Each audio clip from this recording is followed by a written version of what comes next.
It is a daily countdown on Sports Africa towards the 2023 Africa Cup of Nations in Cote d'Ivoire. And today it is officially 16 days to the kickoff of the so much awaited 2023 Africa Cup of Nations. Are we going to be having a new team dethroning Senegal? Of course, that is a question that we will all have to wait to get an answer to.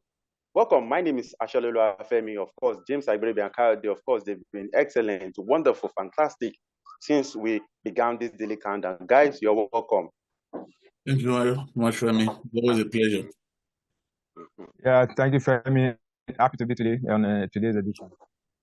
Okay, so our fans around the world, I hope you had a fantastic time for yourselves during the Christmas and the Boxing, of course, the holidays. I hope you are having, of course, a moment to cherish with your family and loved ones. Okay, guys, let's go to our southern part of Africa today. Precisely, it's going to be Namibia. And if you look at it, someone might be wondering, why are we talking about Namibia? Of course, they qualified for the 2023 Africa Cup of Nations. They are one of the 24 teams. So we just have to talk about how they're preparing for that tournament. And Coyote ranked 115th in the world. They have made 3 AFCON appearances, first being 1998, second in 2008, and 2019. All they crashed out in the group phase. Coyote, yes, I would like to ask you, because systematically you've since we've begun this countdown, you've placed teams according to their perceived capability in different pots. So to say, you have drawn another draws for CAF. Now, what pots are you going to be putting Namibia in the 2023 Cup of Nations in terms of expectation? Without any disrespect for me, I think they will be in pot 4. Yeah, they will be in pot 4 with the likes of Tanzania. As a matter of fact, even in that pot 4, there will still be a hierarchy. Some people will be on top of the pot, some will be on the lower rungs. So I'll put Namibia without meaning to have too many pots for me. So let's put them in pot 4. And honestly, they are, even within the COSAFA football community, Namibia are still small fries. They are in the same league with the Lesotho and Eswatini and the rest of them. Within that, unfortunately, I do not see anybody that, to show you the level of development of football in the West African coast, I'm not sure any other team will be in that pot with Namibia. No, because the so-called small teams here, Gambia are way ahead of them. Benin Republic are definitely way ahead of them in terms of footballing quality and pedigree. So I will put them in pot 4 to answer your question. Okay, and sorry, what categories of countries are in pot 4? Those that will crash out in the group phase? Unfortunately, no, Femi, see, football is not mathematics. Sometimes you see outliers. Somebody you put in pot 4 would, one way or the other, just manage to maybe get out of the group. But eventually, quality will tell. They will not be able to sustain it. At the point in time, they have to just fall by the wayside. So it doesn't mean automatically that all of the teams in pot 4 are going to fail at the first order. Maybe we could see 1 or 2 of them go through from the group, but definitely they are not going more than the next round. Okay. James, let's look at the players. Excuse me. In terms of attack, the best player is Dion Otto, and he plays for Orlando Pirates. He scored 10 goals for Namibia since he made his debut in 2013. And if you look at the crop of even the players in the provisional list, they all play in Africa, majorly in South Africa. You see them playing for Cape Town, African Stars, Mamelodi Sundowns, Chippers United. That alone, do you think is going to, okay, it's an obvious question though, but I think you still need to provide some insight about it. That alone will work against them because, of course, football is changing, very, very, very quickly. And if you do not have players who are exposed to the highest standard in terms of technique and play, you will pay for it dearly. Yeah, finally we can see based on the club side that their players play for, I believe you know that they don't really stand a chance, but the only thing that you see teams like this, why they will overcome the big teams is if that big team allow them to now ruffle their feathers. We also saw what the Lesotho did to the Super Eagles. I was in New York for the game, and mainly looking at the team during when we watch their training, you feel like the Super Eagles we overrun these players. But at the end of the day, you also what happened. So if you don't take, you are the big team. This team, they don't have anything to lose. They will come and they will give 200%. While your big boys are busy trying to be playing gently, and show these off. guys Yeah. show off. These guys will go full throttle. They will go in with all the tackles and everything. So they will give 200%. So for me, I'm not really expecting much from them. I don't see them going far. Just like what Kyle said, they're in the fourth tier when we want to rank the teams. So it's not a mistake that they don't really have those players that are top guys that you say they are going to do much. But these are kind of things that, if like I said, if the big guys don't come to the party, these guys, they will take advantage. They will frustrate you. They will almost take you to the cleaners if you don't do the needful. So I'm not, like I said, I'm not expecting much from them. I don't see them going even out from the group stage. Check out their record since they made their debut in 1998. It has just been the first round. But I'm not saying because they've done badly in the previous editions, it's still going to happen. There's always that team in every AFCON. That's that small team. We also when Madagascar did it in 2019. They qualified from the group stage with the Super Eagles. So ahead of Super Eagles, as a matter of fact. They top the group. So maybe Namibia might just be that team that we just, we're always the team that will shock everybody in the group stage. Then from the knockout stage, that's where we start, separating the boys from the men. So they might be that team that they might do in Madagascar or not. But from there, Femi, that everything will go south from the knockout stage if they eventually make it out. Everything will go south. Wow, I love that.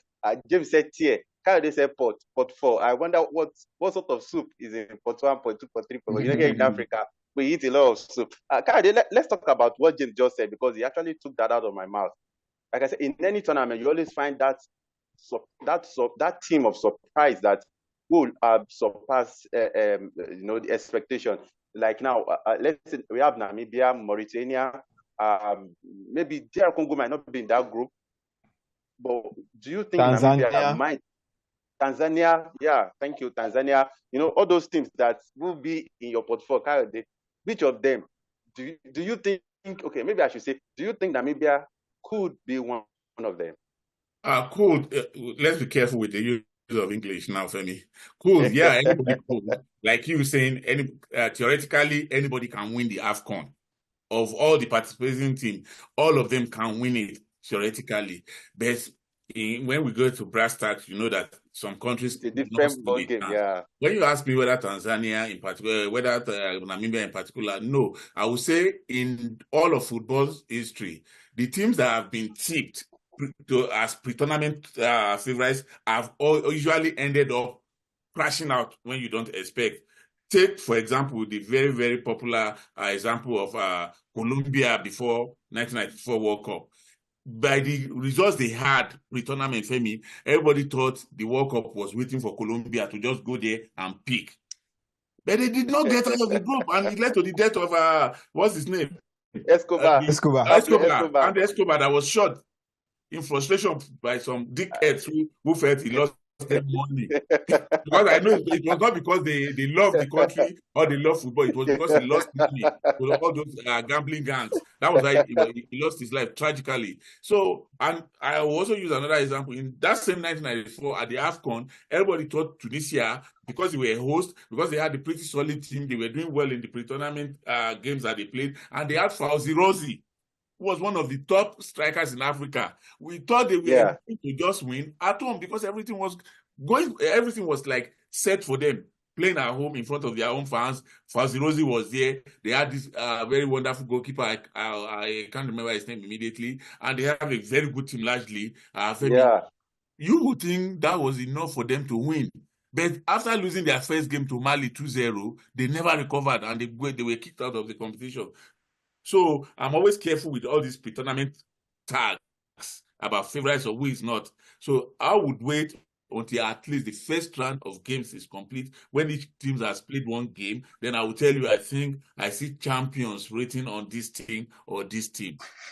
Of course, all of us will be here. James James, you're really giggling there. Well, let's look at Namibia's group now, James. It's not an easy one on them. Of course, or maybe coincidentally, they have their brothers, South Africa in the same group. That is Group E, Tunisia and Mali. James, it will take more than a miracle, more than passing the Red Sea for Namibia.